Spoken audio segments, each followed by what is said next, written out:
जय श्री राम। मित्रों, आज के वीडियो में हम हनुमान चालीसा की 19वीं चौपाई का अर्थ जानेंगे।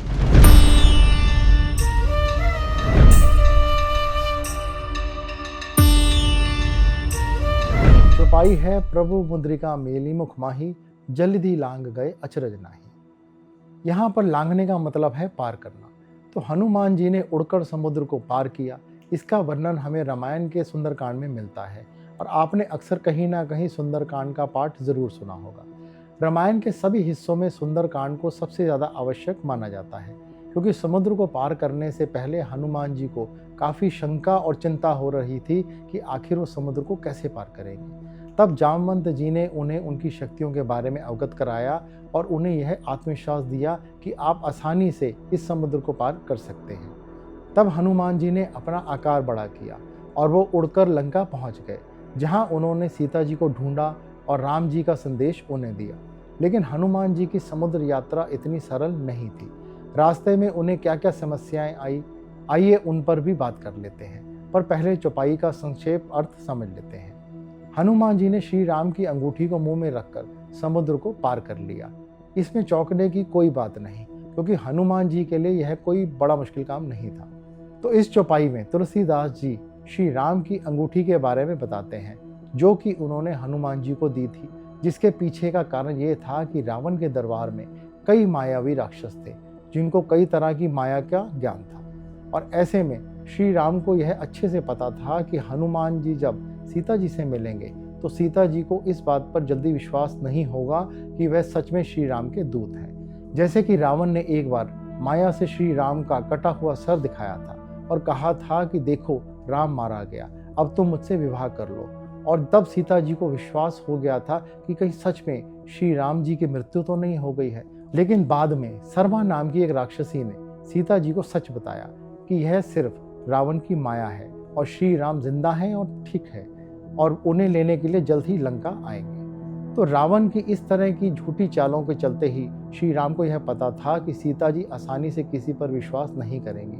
इसीलिए उन्होंने हनुमान जी को अंगूठी दी, जो उनके प्रेम की निशानी थी। और जब हनुमान जी सीता जी से मिले और उनको वो अंगूठी दिखाई, तो सीता जी को पूरा विश्वास हो गया कि हनुमान श्री राम के ही दूत हैं। और हनुमान जी को वापस जाते समय सीता जी ने अपनी चूड़ामणि यानी कि बालों का एक आभूषण दिया, ताकि वो उसे श्री राम को दिखा सकें और राम को विश्वास हो जाए कि सीता रावण के कब्जे में है और उनके आने का इंतजार कर रही है।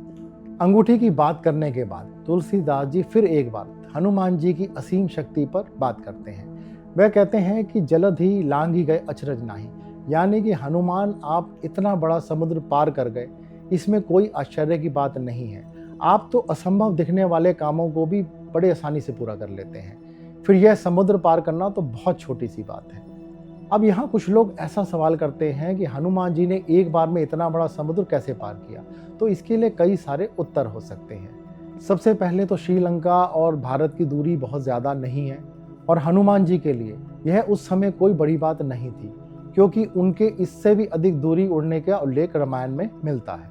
तो ये था श्लोक का एक्सप्लेनेशन। लेकिन अब इस श्लोक में हम क्या सीख सकते हैं, आइए वह जानते हैं। तो यहाँ पर सबसे बड़ा लेसन है कि व्यक्ति को अगर अपने ऊपर आत्मविश्वास हो तो वो बड़े से बड़ा काम भी कर सकता है। हनुमान जी अपनी शक्तियों को भूल गए थे और इसीलिए उनको खुद पर शंका होने लगी थी कि क्या वह समुद्र सच में पार कर सकते हैं। लेकिन जामवंत ने उनकी शंका को दूर किया, जिसके चलते हनुमान जी वापस अपनी शक्तियों को पहचान पाए और उन्होंने श्री राम का यह दुर्गम काम बड़े आसानी से पूरा कर लिया। यहाँ एक सीख यह भी है कि हमारे जीवन में कोई ऐसा जामवंत जैसा गाइड जरूर होना चाहिए, जो हमें मुश्किल समय में परामर्श दे सके और हमें मार्गदर्शन कर सके, जिससे हम मार्ग से भटके नहीं। इसीलिए मित्रता ऐसे लोगों से करिए जो आपको जीवन में आगे बढ़ाए। जिस तरह जामवंत जी ने हनुमान जी को उनके लक्ष्य पर आगे बढ़ाया, उन्हें मोटिवेट किया, वैसा ही सपोर्ट और मोटिवेशन कोई आपको मुश्किल समय में दे सके, इस तरीके के मित्र जरूर बनाए। जीवन में जब हमें गुरु या ईश्वर का आशीर्वाद मिलता है तो वह हमारी मुद्रिका बन जाता है। यह हमें आत्मबल और निडरता देता है। मुखवाणी का स्थान है। हनुमान जी ने मुद्रिका मुख में रखी, अर्थात वे निरंतर राम नाम का स्मरण करते रहे। जब वाणी में प्रभु का नाम हो तब हर बाधा छोटी हो जाती है।